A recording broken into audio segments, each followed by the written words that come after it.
প্যালেস্টাইনের মুসলমানদের উপরে হামলা হচ্ছে, ইরানের উপর হামলা হচ্ছে, মুসলিম বিশ্ব প্রতিবাদ করে না কেন? প্রতিবাদ করবে কিভাবে? প্রতিবাদ করার মতো হিম্মত, সাহস, ভাষা নাই। প্রতিবাদ করতে হলে এক নম্বরে লাগবে ঐক্যবদ্ধতা।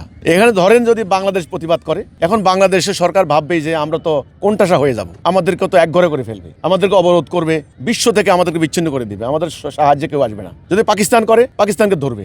সৌদি আরব তো আগে থেকেই তারা আমেরিকার তাবেদার হয়ে গেছে, কাজেই প্রতিবাদ করতে পারবে না কেন? কারণ আমরা বিভিন্ন জাতি রাষ্ট্রে টুকরো টুকরো হয়ে গেছি, যেটা ইসলামের বুনিয়াদী শিক্ষার বিপরীত, একেবারে অ্যাগেনিস্টে।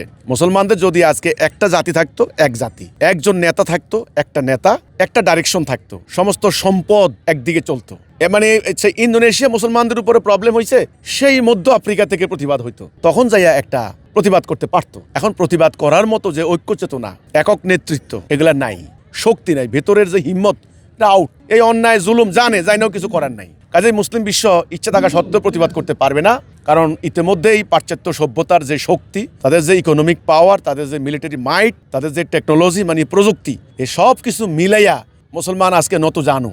এখন প্রতিবাদ করতে হলে প্রথমে তাদের ভেতরে ঈমান আসতে হবে, আল্লাহর আনুগত্য করার, এবং দ্বিতীয়ত পুরো উম্মাহ ঐক্যবদ্ধ হইতে হবে। মনে করতে হবে যে আমি প্রতিবাদ করছি, আমার সাথে বাকি 240 কোটি মুসলমান কিন্তু একজোট আছে। এখন তো কেউ কাউকে বিশ্বাস করে না।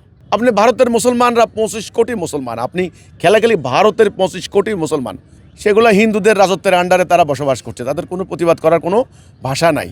আরও নানানভাবে কীভাবে যান যায় দেখেন ভারতে কি হচ্ছে। পাকিস্তানের মুসলমান প্রতিবাদ করতে পারবে না, কারণ তারা জানে পাকিস্তানের প্রতিবাদ করতে গেলেই তাদেরকে আফগানিস্তানকে লেলাই দেওয়া হবে।